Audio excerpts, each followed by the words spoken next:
Bonjour à tous. Donc dans ce module 3, nous allons voir comment procéder à la mesure d'une pièce avec CAO sur PCDMIS.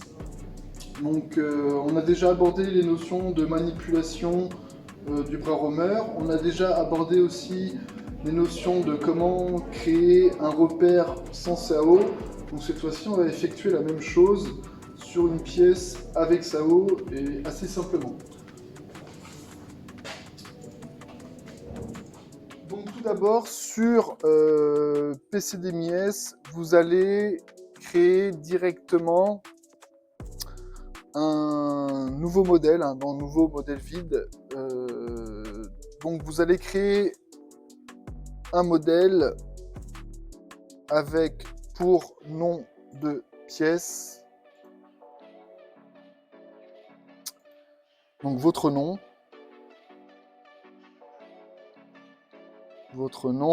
et le TP1 qui va être le TP donc de mesure d'une pièce avec CAO, qui est évidemment le plus complet pour aborder la mesure tridimensionnelle avec le bras absolu.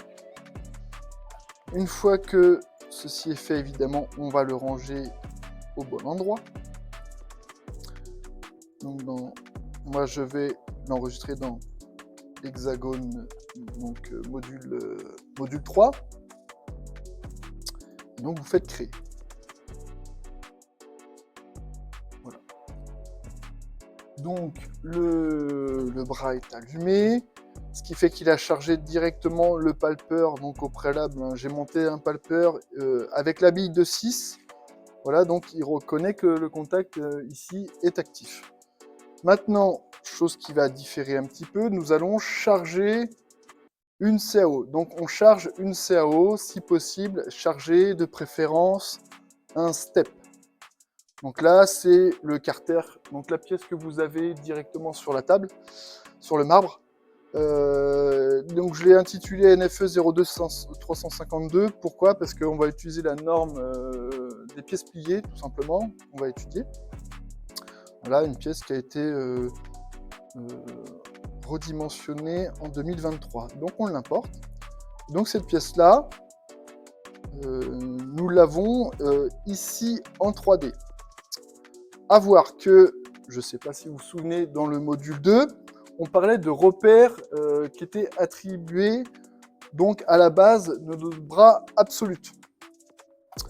Donc pour ce faire, il vaut mieux orienter la pièce dans la bonne orientation du bras, à savoir, je le répète, le Z donc normal à la base, donc vertical, le X hein, qui est projeté devant le bouton power, et évidemment ici dans notre cas le Y qui vient vers moi. Donc la pièce, vous pouvez le voir sur ici la visualisation 3D, elle n'est pas apparente à la visualisation que vous avez sur la table. Le but, c'est par une manipulation de la CAO, remettre la pièce dans le même repère, si possible, que le bras romer.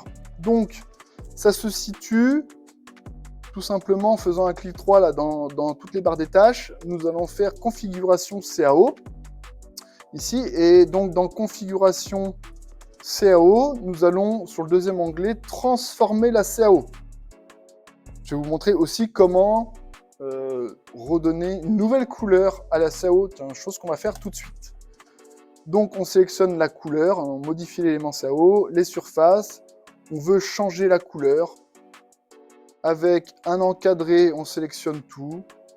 Dans couleur, on clique. Je veux la mettre en jaune pâle parce que le fond est bleu. On clique sur appliquer, on ferme. Voilà. Donc ça c'est pour la couleur de la CAO, si possible, pas la même couleur que le fond pour qu'on arrive à distinguer correctement les surfaces. Ensuite, on va transformer la CAO. Donc là, on voit qu'on a notre repère ici en bas avec le Z vertical, le X qui sort. Donc on a le même repère ici. La chose à faire, évidemment, dans un premier lieu, c'est de remettre la pièce à plat. Donc on va orienter sur X. On va orienter sur X. de 90 degrés. Voilà, on applique, la pièce a effectué sa rotation. Ensuite, on voit que le perçage là, principal, il est à l'opposé, donc on va orienter sur Z, donc de 180. Donc la pièce, maintenant, elle est face à nous, comme vous pouvez la voir ici, à côté du bras romer. Et donc on clique sur OK, on est prêt pour passer à l'étape numéro 2, qui est le dégauchissage. On voit que à présent, on a un repère qui est temporaire, mais qui n'est pas alloué à la pièce. Donc le but ultime, évidemment, c'est au moment de la manipulation du bras romer, donc que le palpeur, quand on va être en approche d'une surface ou d'un perçage ou d'une autre forme géométrique, qu'on ait la même visualisation directement sur le PC. Voilà. Donc, tout simplement, il faut que le repère soit fait avec des formes simples, à savoir des plans, des lignes et des points. Un plan tout simplement pour donner la normale à Z, une ligne pour orienter suivant X ou Y. Nous, on va sûrement orienter suivant Y dans notre cas.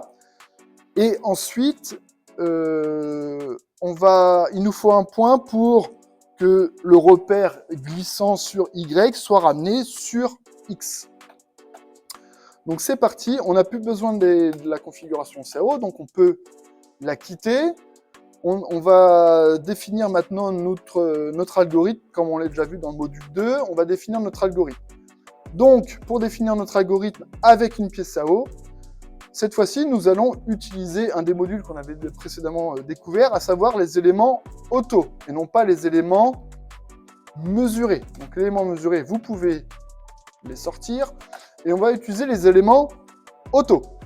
C'est parti. Donc, éléments auto, pour obtenir une ligne, il nous faut deux plans, puisque l'intersection de deux plans nous donne une ligne. Donc, c'est parti. Je sélectionne un plan, je vais prendre le plan intérieur de la pièce. Ici, on peut définir le nombre de points, donc de palpage par ligne. Ça nous convient bien. On crée.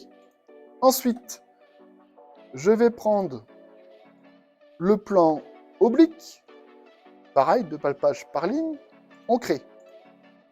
Et ensuite, un plan, si possible, pourquoi pas, vertical, ou du moins un plan qui va rencontrer la ligne.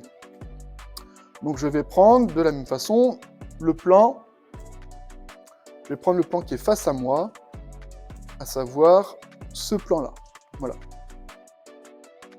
Non, pour vous, pour la manipulation, je vais prendre l'autre plan.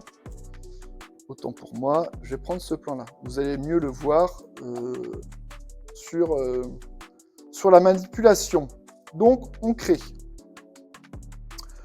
Ensuite, issu du palpage de ces trois plans-là, nous allons construire des éléments géométriques. Donc, c'est parti. Nous allons tout d'abord construire une droite d'intersection issue du plan 1, du plan 2. Voilà, on crée. Tout de suite, cette ligne-là, on va pouvoir la renommer Y+. D'accord ? Comme le repère. Ensuite, on va créer le point d'intersection entre le plan 3 et Y+. Donc, je vous montre l'autre méthode de création. Donc, on prend le point. Cette fois-ci, je vais faire intersection. De même, entre Y+, et je vais cliquer sur le plan 3 ici. On crée. Et donc, on a notre point.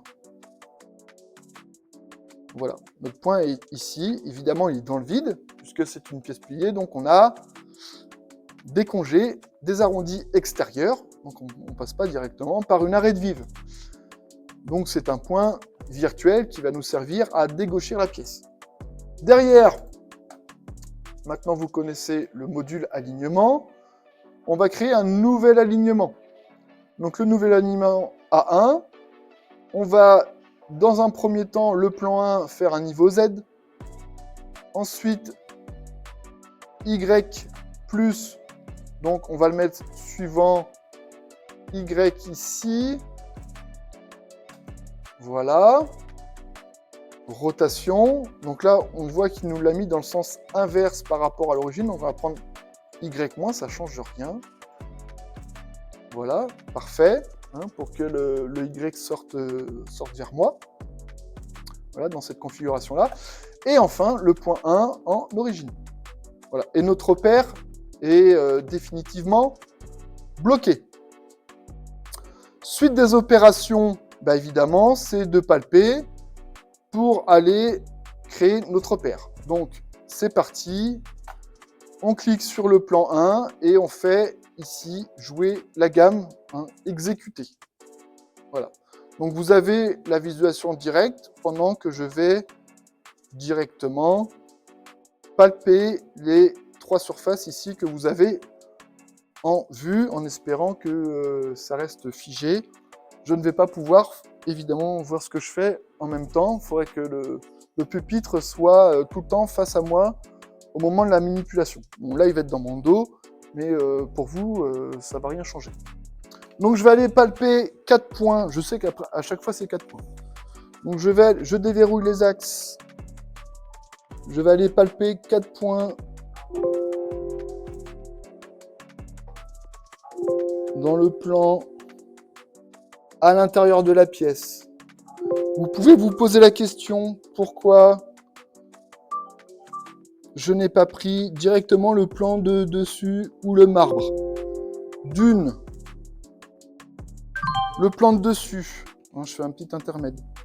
Le plan de dessus, il vient, d'accord, d'une composition de plis, à savoir 1, 2, 3, 4. Donc les défauts issus de ce plan-là ne seraient pas forcément utiles pour dégauchir correctement la pièce. Deuxièmement, faut que le plan appartienne aussi à la pièce. Donc j'ai pas pris non plus le marbre. Pas d'intérêt. Donc si possible, quand vous étudiez une gamme de pliage et quand il faut dégauchir la pièce, il faut réfléchir où est-ce qu'on va mettre le repère local. Donc moi j'ai pris la surface du fond. Voilà, et au pire, cette surface du fond-là, on aurait pu, dans un second temps, la décaler en suivant l'épaisseur de la pièce. Donc, là, j'ai pris la surface du fond. C'est validé. Maintenant, on va prendre... D'accord, la surface inclinée.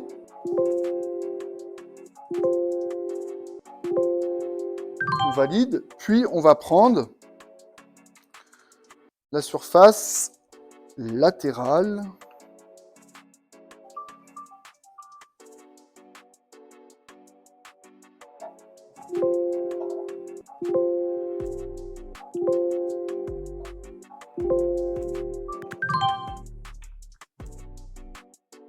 Normalement, c'est validé. On est d'accord. Voilà. Maintenant, sur notre arbre de construction, on va directement à alignement 1 et on voit que notre repère est rattaché au bon endroit. Donc, ce qui fait que, admettons, je vais aller viser avec mon palpeur, je vais aller viser la surface oblique et normalement, sur la visualisation sur le PC, mon palpeur devrait arriver, pourquoi pas, admettons, directement ici dans le perçage. Voilà. Je vais, pour que vous puissiez voir, je vais bouger le plan 2 parce que forcément, c'est ce qui arrive souvent, hein, c'est le plan. L'étiquette du plan 2 s'est mise forcément là où je visais. Voilà. Donc là, on voit bien que le palpeur arrive dans un des perçages des oreilles. Donc notre dégauchissage est parfait. Étape suivante, je vous présente le TP. Le TP, donc la pièce est plus ou moins complexe en termes de cotation GPS. Après, en cours, on vous apprend évidemment à faire la description de tout ça. Il n'y a pas de grand chose de compliqué. On va commencer simplement, d'accord, avec ici, dans notre cas, on veut vérifier une distance et on veut vérifier le parallélisme. Voilà, tout simplement. On va commencer par ça. Donc, suite au décryptage de la cotation GPS, on voit que la référence B est en face du 137, ce qui signifie que pour que notre parallélisme par rapport à B soit cohérent, il nous faut définir un plan de symétrie. Donc, sur la pièce actuelle, définir un plan de symétrie, je dirais il y a deux façons. Voilà. La façon qui n'est pas juste, évidemment, c'est de faire un plan médian entre les deux surfaces extérieures. Pourquoi? Parce que, évidemment, s'il y a un défaut sur les plans extérieurs, au moment du pliage, votre plan médian ne sera pas bon, il sera complètement déporté du plan de symétrie général de la pièce. Donc, à exclure. L'autre opération évidemment intelligente à faire, ça va être de récupérer le centre de ce cercle-là qui est dans la gamme de pliage, dans le même alignement que la surface, d'accord, du fond. Hein, c'est dans les mêmes phases de pliage, c'est dans une sous-phase. Hein, on n'a pas effectué de rotation de la pièce, donc on n'a pas changé de repère. Donc on va pouvoir récupérer un plan de symétrie issu de cette pièce-là. Une fois que on aura notre centre, on va décaler des plans, voilà, pour pouvoir, si possible, créer notre plan de symétrie. Donc, grâce à l'arête qu'on avait déjà palpé et le point, on va pouvoir créer notre plan de symétrie. Ensuite, on va directement palper une nouvelle fois une surface et pour la première fois, l'autre surface pour vérifier le parallélisme qu'on a ici des deux côtés. Donc c'est parti, on se retrouve sur PC10mies. Voilà, pour rappel, hein, notre repère, il est là.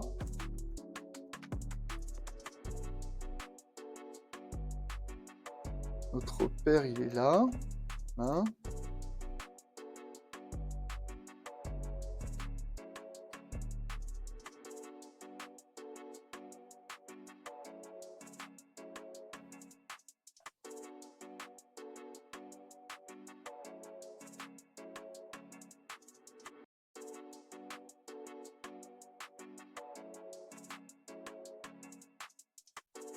Voilà. Notre repère, il est ici. Et puis, comme d'habitude, le Z, il est vertical, en bleu. C'est ça. OK. Ça, c'est enregistré. Donc, c'est parti. Donc, dans la construction, maintenant qu'on a réussi à dégauchir, on va pouvoir récupérer le cercle assez facilement. Donc là, on va, en élément auto, on va prendre un cercle et on va aller palper ici, là, proche de l'arête. Pourquoi? C'est pour bien que notre... Alors après, on aurait pu faire les deux, mais ce qu'il faut, c'est récupérer le centre du cercle. Donc là, ce qu'on va faire, c'est qu'on va prendre 4 palpages, d'accord, au quadrant du cercle. Voilà, et je vais le mettre vers l'intérieur, extérieur, pardon. On crée, c'est fermé. Voilà. Pour que le halo, on voit bien correctement. J'en ai mis 2, autant pour moi. Ensuite, on va construire un point. Donc en auto, ça va être forcément le centre du cercle. Ensuite, on va créer un plan perpendiculaire à la ligne Y, passant par le point. Plan perpendiculaire. En premier lieu, donc normal à une ligne, donc perpendiculaire, puis passant par le point. Voilà, donc on a le petit plan 4 là qui vient d'arriver. Okay. Qui, vous voyez bien, est perpendiculaire. Donc ça, c'est notre plan de symétrie. Donc on double-clique et on le renomme tout de suite plan de symétrie. Ça va être beaucoup plus simple au moment de créer la spécification géométrique, de retrouver ce plan-là. Ensuite, comme j'ai dit, on va cacher, d'accord, on va cacher le reste. Puis, de ce plan de symétrie-là, on va, dans un premier temps, créer une dimension de distance, donc en rouge. Distance, ici, pardon, autant pour moi, j'ai pas encore palpé mes plans. Donc, on va palper en plan auto, un ici, donc à droite vers vous, et un ici. Créer, fermer. Une fois qu'on a ça, on va pouvoir, cette fois-ci, mesurer la distance. Donc là, on va pouvoir faire les deux derniers, les deux en cours. Je vous ai préparé un extrait de la norme NF 02352, ici, sur les bords parallèles. Les bords parallèles. Voilà. Donc, sur la géométrie de la pièce, ici, on est aux alentours de 137. Donc, plus entre 63 et 60. Et moi, je me suis mis en classe de tolérance étroite, à savoir plus ou moins 45, comme on peut retrouver, sur le plan ici. Donc, plus ou moins 0,45, donc ça fait 0,45 des deux côtés. Voilà. Ensuite, vu qu'on a dégauchi, nous, ce qu'on veut mesurer, c'est suivant la distance pour le cas Y. OK ? Il nous faut faire un choix de nominal. Là, il reconnaît, selon la CAO, il reconnaît qu'il nous faut un nominal à 137. Petite incidence par rapport à la mesure réelle. D'accord ? On voit que la pièce donne dans le cartouche, on voit que c'est du S355, mais qu'elle est peinte 300 microns de face. Ça, 300 microns, c'est à vérifier. Ce qui est bien, c'est 500 microns généralement. Donc 500 microns x 2, ça nous fait le millimètre. Et donc normalement, on devrait avoir 138. Donc le nominal, on peut le forcer. Il reconnaît le nominal grâce à la CO, mais ce qu'on va faire, c'est qu'on va le forcer. Donc on va le forcer à 138, voilà, 145, on est bon, suivant on crée. Ensuite, le parallélisme, on va faire le parallélisme entre le plan symétrie et le plan 5, et entre le plan symétrie et le plan 6. Donc, c'est parti, parallélisme. Ici, 0,45. Il va nous demander ici de définir une référence A. On pourrait très bien, normalement, la renommer B comme sur le plan.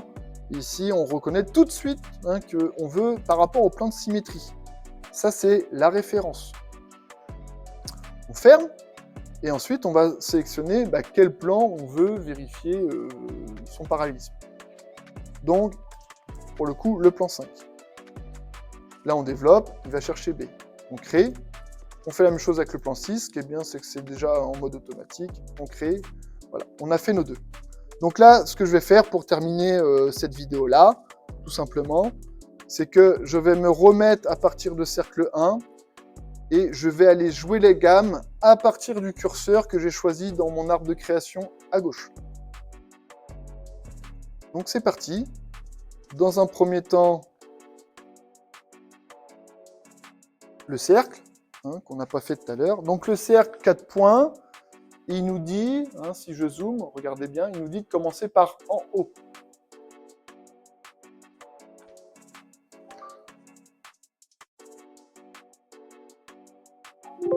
Ensuite, il nous dit d'aller à gauche. Donc j'imagine après en bas. Et enfin, à droite.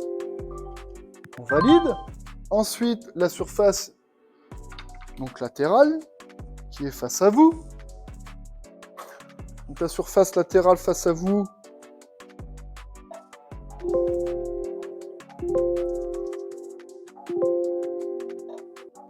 Points. Et après, évidemment, vous avez vu que les points s'affichent en vert. Et ensuite, la surface latérale face à moi. On valide, on a terminé nos mesures, ok, donc la fin de la vidéo approche. On a terminé nos mesures, il suffit d'aller tout en bas, voilà, et d'éditer ici une fenêtre de rapport. Donc la fenêtre de rapport nous dit que pour la mesure de distance, ici on a une tolérance avec une déviation de 0,218, c'est-à-dire qu'en termes de peinture, on est allé au-delà, d'accord? Mais qu'on est toujours dans la tolérance des 0,45, plus ou moins. Et sur notre parallélisme, toujours suivant l'ISO 1101, d'accord, vous pourrez vérifier sur Cobase. Je vous ferai dans un autre module une petite découverte de Cobase et des normes. Voilà. Et donc, on voit que sur un pli, on est dans la tolérance, d'accord? On a une légère déviation. Et donc, sur l'autre pli, on est hors tolérance avec une dérivation de 234 par rapport à la tolérance de 0,45. C'est-à-dire que le plan plié n'est pas, si on regarde, ah non, c'est pas la même norme, mais le plan plié n'est pas compris dans deux plans parallèles de 0,45. Voilà. Donc, de toute façon, sur la pièce ici, si vous venez évidemment au lycée, vous verrez ici que on a un jeu, d'accord, qui est légèrement ouvert. Ici, on devrait avoir un contact, et ça, c'est au moment du pliage, où c'est-à-dire que le correctif alpha, vous avez pu voir dans les vidéos sur le pliage, le correctif alpha n'a pas été suffisant pour que la pièce soit à 90 degrés. On pourrait très simplement, voilà, corréler tout ça, et donc vérifier l'angularité de notre plan 6. Donc, si je vais regarder l'ANF, on va remonter. Les angles, c'est plus ou moins 1. Voilà. D'accord? Si on se met en étroite. Donc, ici, on va vérifier par rapport au plan 1 au plan 6, 90. C'est plus ou moins, pardon, c'est bien plus ou moins 1 dans les deux sens. Donc ça fait 2 degrés d'édité. Voilà, on crée, on ferme. Et donc en revenant sur le rapport, il n'a pas pris en compte pourquoi.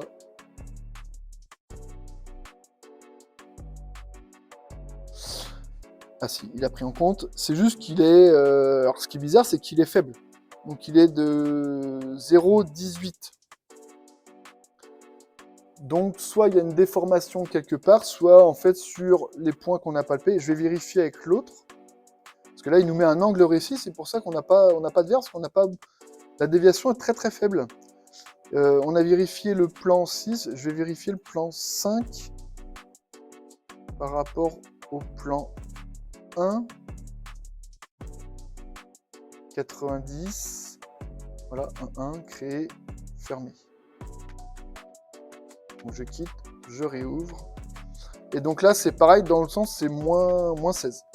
Donc voilà, parfois à interpréter entre le parallélisme entre les deux plans, voilà, enfin, pardon, le plan de symétrie et évidemment la mesure, ça crée automatiquement une différence. On peut avoir deux plans qui ne sont pas parallèles et pourtant avoir les deux bonnes mesures, évidemment. Tout ça, ça dépend en fait de la hauteur du plan pour voir s'il sort ou pas des deux plans parallèles. Imaginons que notre pièce serait moitié moins haute, ça se trouve, on serait évidemment dans la tolérance. Voilà, donc ça c'était le petit algorithme que vous voyez dans la gauche, sans ironie. Après, ce que vous allez retrouver dans la première partie, on va dire, c'est sujet à quasiment toutes les pièces. La seconde partie est sujette, hein. Après, on peut remettre en termes de blocs, hein, on peut grouper. C'est-à-dire qu'on peut grouper pour dire qu'on vérifie simplement ici le parallélisme. Et on peut faire un groupe, admettons, pour une loca, un groupe pour autre chose, ainsi de suite. Voilà. Ça, c'est dans les TP suivants. Voilà. Donc, je vous remercie de m'avoir suivi. Et on se dit, donc un futur module, cette fois-ci avec la tête de scannage qu'on mettra au bout du pistolet pour vérifier une pièce aussi de tôlerie directement avec la CAO, avec un mode évidemment plus rapide puisqu'il suffira juste de balayer. Et une fois qu'on aura tout le scan, on n'aura plus qu'à traiter directement les surfaces et on en profitera aussi pour voir comment on peut mettre un repère supplémentaire pour mesurer une cote oblique. Admettons là pour vérifier ce 115 là, puisque pour vérifier ce 115 là en cote directe, il y a un petit travail de construction qui est très, très essentiel pour nos pièces en tôle pliée pour voir si la configuration réelle par rapport à la configuration sur la plieuse, évidemment, sont les mêmes et savoir ce qu'il faut corriger. Voilà, donc je vous remercie et je vous dis à très vite pour un nouveau module.